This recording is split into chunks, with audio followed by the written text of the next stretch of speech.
അവഗണിക്കപ്പെട്ടവളെ ദൈവം അനുഗ്രഹിക്കപ്പെട്ടവളാക്കി മാറ്റി.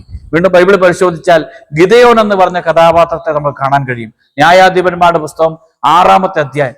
മിദിയാൻകാരെ, ശത്രുക്കളെ ഭയന്ന് ഗോതമ്പ് മുന്തിരിത്തോട്ടത്തിൽ വിതച്ചോണ്ടിരുന്ന അങ്ങനെ അത്രമാത്രം ഭയത്തോടുകൂടി തന്നെ മുന്തിരിത്തോട്ടത്തിൽ ഗോതമ്പ് വിതച്ചുകൊണ്ടിരുന്ന അവനെയാണ് ദൈവം തെരഞ്ഞെടുക്കുന്നത്, ഇസ്രായേൽക്കാരെ രക്ഷിക്കുവാൻ, മിദിയാനിൽ നിന്ന് രക്ഷിക്കുവാനായിട്ട് പ്രത്യേകമായിട്ട് തെരഞ്ഞെടുക്കുന്നത്. അല്ലെങ്കിൽ പഴയ സാമുവേലിന്റെ പുസ്തകം 1-ാമത്തെ അധ്യായത്തിൽ ഏൽക്കാനയ്ക്ക് 2 ഭാര്യമാരുണ്ടായിരുന്നു, ഹന്നായും പെനീനായും. പെനീനായിക്ക് മക്കളുണ്ടായി, അനേകം മക്കളുണ്ടായപ്പോൾ ഈ റാഹേലിനെ ഹന്നായെ അവഗണിക്കുമെന്ന വിധത്തിലേക്ക് എത്തി ദൈവം അവളുടെ കണ്ണുനീര് കണ്ട് അവൾക്ക് സാമുവേലിനെ നൽകുകയാണ്. പ്രിയപ്പെട്ട സഹോദരങ്ങളെ, മനുഷ്യരെ പല വിധത്തിൽ നമ്മളെ അവഗണിക്കപ്പെടുന്ന വിധത്തിലുണ്ടാകാം.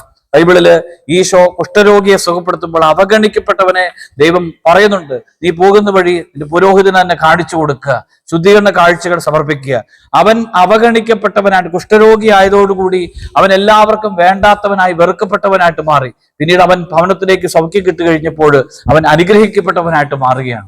ഒരുപക്ഷെ ഈ കാലഘട്ടങ്ങളിലൊക്കെ അവഗണിക്കപ്പെട്ട ഒരു കഥാപാത്രമായിരിക്കാം, അല്ലെങ്കിൽ നിന്നെ എല്ലാ വിധത്തിലും തഴയപ്പെട്ടിരിക്കാം, നിന്നെ എല്ലാ വിധത്തിലും ഒറ്റപ്പെടുന്ന ഒരു അനുഭവമായിരിക്കാം, ഒരു കുടുംബത്തിൽ തന്നെ നിനക്ക് സ്നേഹം കിട്ടാത്ത അവസ്ഥയായിരിക്കാം, അല്ലെങ്കിൽ ജീവിത പങ്കാളി നിന്നെ അവഗണിക്കുന്ന ഒരു മേഖലയായിരിക്കാം, നിന്റെ മക്കൾ നിനക്കൊരു പരിഗണന നൽകാത്ത മേഖലയായിരിക്കാം. പക്ഷെ ഒരു കാര്യം ഓർത്തുകൊള്ളുക, ദൈവം നിന്നെ അനുഗ്രഹിക്കുമെന്നുള്ളത് ഉറപ്പാണ്. ബൈബിളില്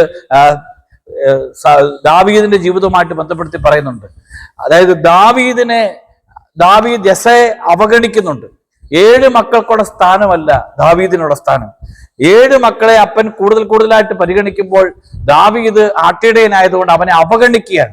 അവഗണിച്ച് അവനെ ദൈവം യൂദാ ഗോത്രത്തെ നയിക്കുവാനായിട്ട്, ഇസ്രായേലിന്റെ തെരഞ്ഞെടുക്കപ്പെട്ടവനായിട്ട് മാറുകയാണ്. പറയപ്പെട്ടവരെ, മറ്റുള്ളവർ നമ്മളെ അവഗണിക്കുമ്പോൾ, മറ്റുള്ളവർ നമ്മളെ ഒറ്റപ്പെടുത്തുമ്പോൾ, എല്ലാ വിധത്തിലും നമ്മളെ പരിഗണിക്കാതിരിക്കുമ്പോൾ ദൈവം നിനക്ക് വേണ്ടി നന്മയ്ക്കായിട്ട് ഒരുക്കുമെന്ന് നീ വിശ്വസിക്കുക.